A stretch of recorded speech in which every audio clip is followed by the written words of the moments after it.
The day after the U.S. failed to make the World Cup for the first time in more than 30 years, Minnesota United coach Adrian Heath narrowed U.S. soccer's problem down to one main area: development. Specifically, how the college game is out of touch with the rest of the world's standards. I honestly believe the college system for basketball and American football and maybe baseball is probably as good a setup as you can have anywhere in the world to prepare people to play professionally, the England native said. It's probably the worst for soccer. We can't have kids going to college at 18, staying for 2-3 years playing 3 months of competitive football a year. Everywhere else in the world, it's getting more games. Here, it's getting less at a really important time. With the U.S. failing to make the World Cup, which starts this week in Russia, the past 8 months have been rife with finger-pointing on where U.S. soccer, the sport's governing body in this country, went wrong. While opinions abound on that subject, college coaches have been on a quiet quest for years to stretch out the condensed soccer season. Some say the change would drastically advance the quality of soccer in the U.S. 17 to 21-year-olds around the world are professionals. In our culture and our society, 17 to 21-year-olds are playing college soccer for 2.5 to 3 months in a season, said Taylor Twellman, a former MLS and U.S. national team player, who now works as an ESPN analyst. College soccer has value, he added, but in its current iteration, it won't help the U.S. win a World Cup. If we are still relying on college soccer the way it is right now, then we are in trouble.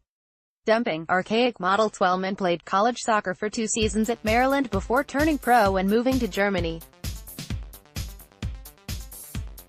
His college coach, Sasho Surovsky, has seen numerous former players during his 25 years play professionally, including 41 MLS SuperDraft selections. Under the current format of college soccer, teams typically play 20 games from August to November. A playoff run can add another month, with up to 5 more games. The packed and competitive fall season includes little training time. A shorter exhibition schedule in the spring consists of mostly practices. Despite Surovsky's success in that system, he calls it archaic and suboptimal. He's one of the main advocates for replacing it with what's being called the 21st century model, to stretch out the season to provide more practice time while more closely resembling how pro soccer models its seasons. The new model proposes a 2-semester competitive season. It means at 132 total days but reduces the number of countable athletically related activities hours per week from 20 to 18. It also redistributes 14 games in the fall and 9 in the spring, with a maximum of only 3 midweek games and 1 game per week. Training camp would start in late August, with the regular season spanning the second week of September to just before Thanksgiving. Training would then pick up again mid-January, with the season resuming mid-March before the championship on the first weekend of June. It's nothing new, what we are talking about, said Stanford coach Jeremy Gunn, who has won the NCAA championship the past 3 seasons. Really, the difference now is that there's so many more choices for people, beyond college soccer, that you can't rest on your laurels and think that staying the way it was is acceptable. The rest of the soccer-playing world has long relied on professional clubs' youth academies, which train players from a young age with the intention of signing them to full contracts in their teens. The U.S. has started that same process, establishing a development academy in 2007 to organize an already robust youth club soccer environment.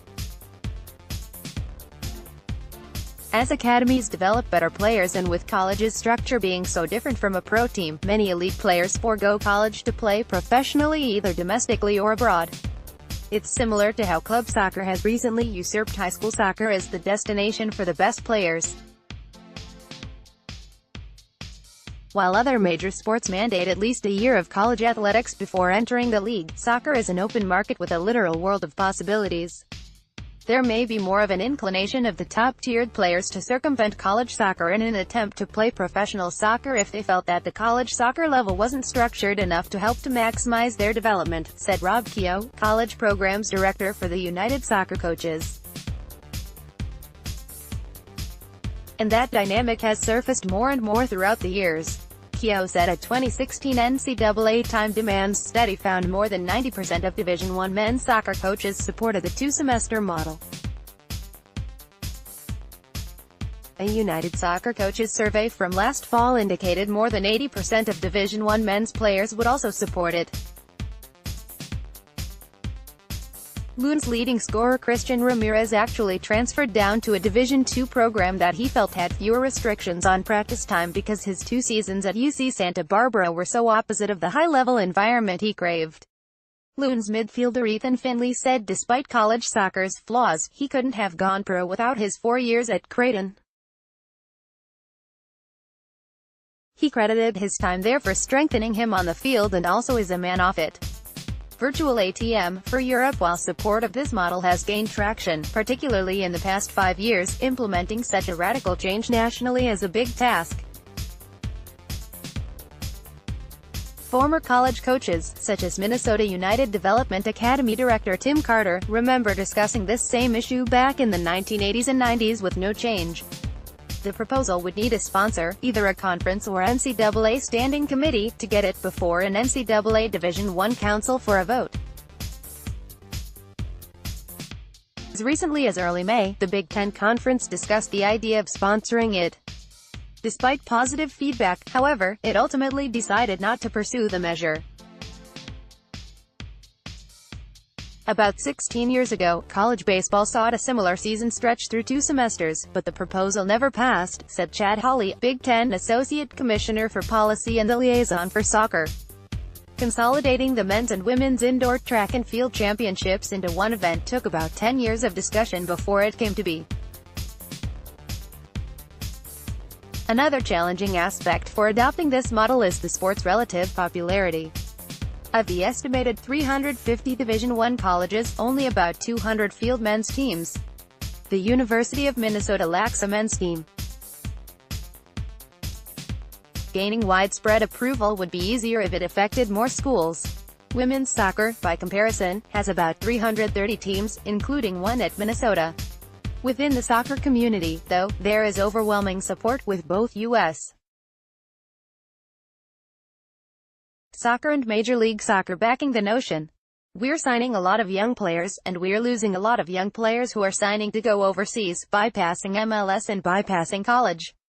MLS Commissioner Don Garber said. So if we don't have a path for the next Christian Pulisic, then he's going to go to Europe because they're not waiting. The European clubs are almost viewing MLS or viewing the United States as a virtual ATM that is a place for them to get cash quick. And that's a challenge for us, something that we've got to really spend time wrapping our head around. Is college soccer the problem? Pulisic, a 19-year-old phenom from Pennsylvania, moved to Germany at age 16 to play for top-level club Borussia Dortmund. He became the U.S. national team's best player despite its failure to make the World Cup. With an elite player like Pulisic, no one disputes he made the right choice by turning professional early.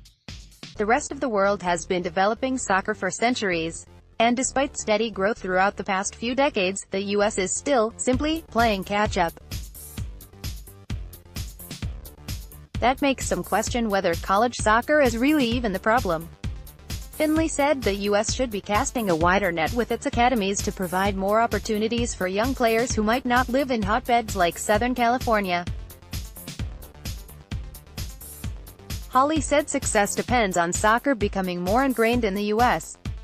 culture, from more games on TV to more kids playing the sport from the time they can walk, and not stopping for other sports as they age. Heath lamented that youth soccer in the U.S., which tends to cost a lot of money, doesn't give kids enough time to play between travel and school commitments.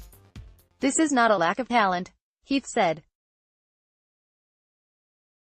But from the ages from 14 to maybe 18, 19, I think we have to have a real serious look with where we go with the kids. College athletics, especially for soccer, were never intended to be a farm system for a pro team. Given more time developing talent via soccer academies, the U.S. might progress past needing college soccer as another step in producing professional and national team players. But there will still be a place for the game. A lot of people will argue that going into the professional game earlier can be better for soccer, but also it's a very steep pyramid with a lot of people that then get left with no qualifications and then get left on the scrap heap, said Gunn, who declined a soccer apprenticeship in his native England to play collegiately in the U.S. That's only serving the pro clubs and not serving the general population.